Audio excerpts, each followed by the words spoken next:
नमस्कार दोस्तों, मैं कुलभास्कर अपने YouTube चैनल कुलभास्कर ऑफिशियल पर आप सभी का स्वागत करता हूं। साथियों, इस बार हम लोग 75वां स्वतंत्रता दिवस मनाने जा रहे हैं और स्वतंत्रता दिवस के इस अवसर पर हमारे देश की अभिन्न अंग माने जाने वाली महिलाएं जो कंधे से कंधा मिलाकर चल भी रही हैं, लेकिन ग्रामीण परिवेश की महिलाओं के मन में कहीं न कहीं एक असुरक्षा की भावना व्याप्त है और उनका मानना है कि ये देश आज भी जो है पुरुष प्रधानता की ओर अग्रसर है। इसी विषय पर हमारे बीच में हमसे चर्चा करने के लिए एक मेहमान उपस्थित हैं। मैं उनका परिचय स्वयं उनसे जानना चाहूँगा। तो आपका क्या नाम है, आप बताएं स्वयं।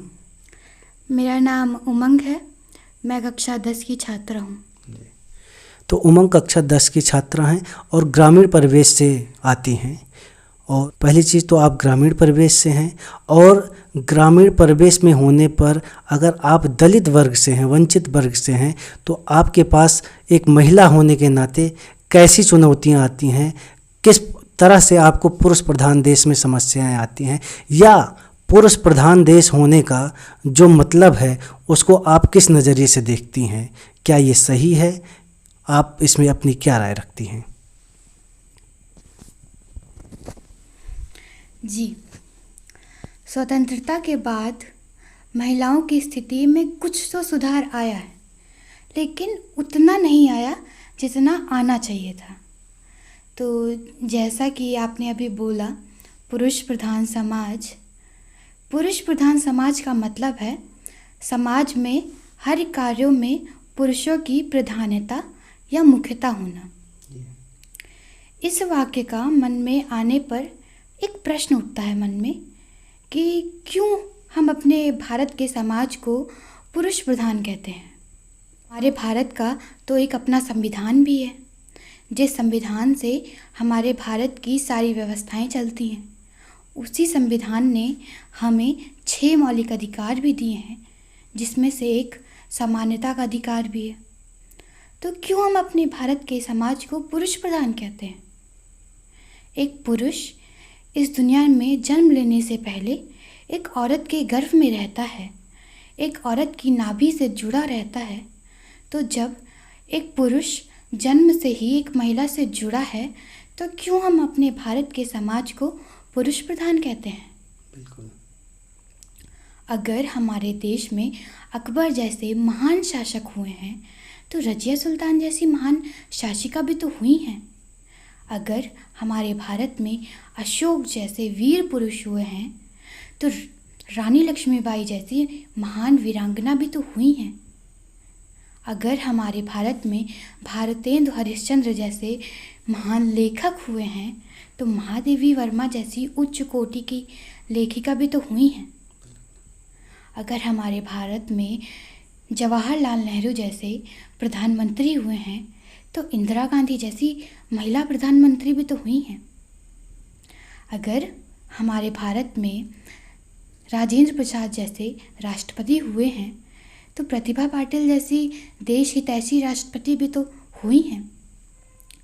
अगर हमारे भारत में सर्वपल्ली राधाकृष्णन जैसे शिक्षक हुए हैं, तो सावित्रीबाई फूले जैसी साहसी शिक्षिका भी तो हुई हैं। तो फिर क्यों हम अपने भारत के समाज को पुरुष प्रधान कहते हैं? क्यों हमेशा महिलाओं को पुरुषों से नीचे रहना पड़ता है? हमें कोई ईर्ष्या नहीं है पुरुषों से। हम ये चाहते हैं कि अगर आप हमसे ऊपर हैं, तो हमें भी आप तक पहुंचने से न रोका जाए। हमें भी आपके बराबर का अधिकार दिया जाए। हमारे ऊपर भी कोई बंदिशें न लगाई जाएं। और यहाँ बात केवल अधिकारों की नहीं, बल्कि अत्याचारों की भी है। और अगर बात अत्याचारों की आई है, तो ऐसा कोई देश नहीं जहाँ महिलाओं पर अत्याचार न होते हों।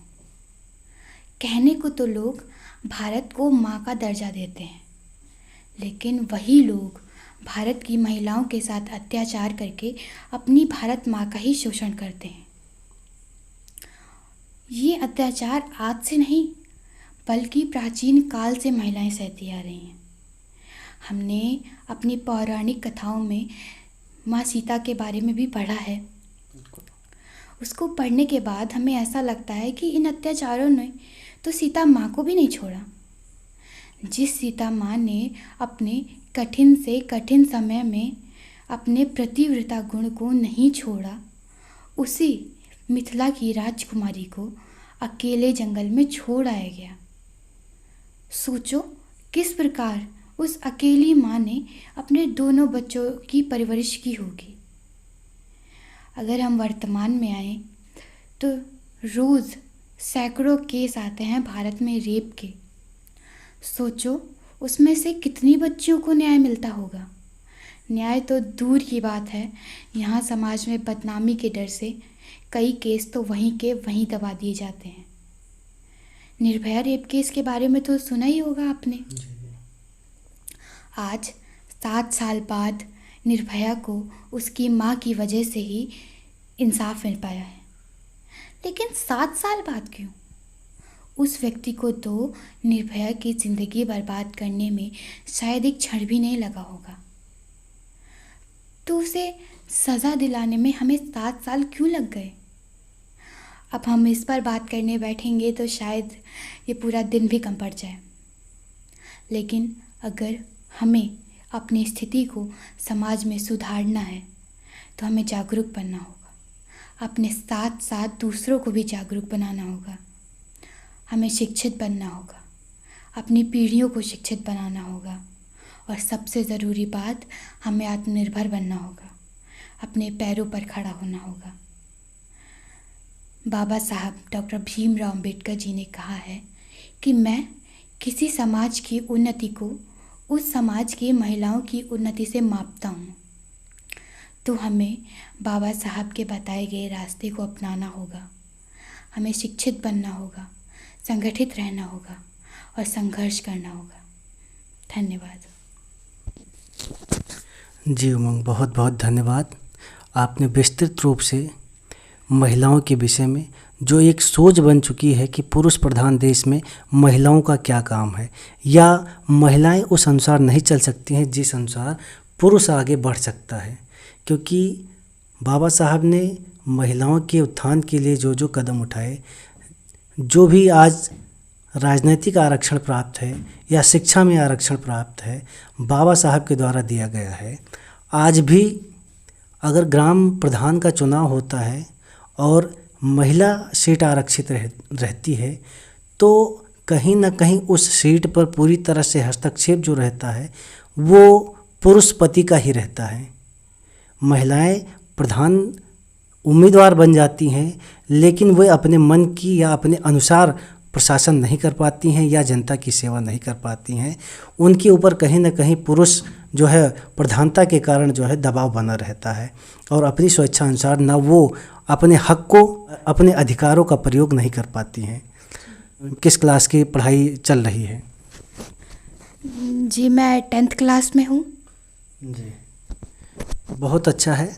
और आप आगे क्या बनना चाहती हैं?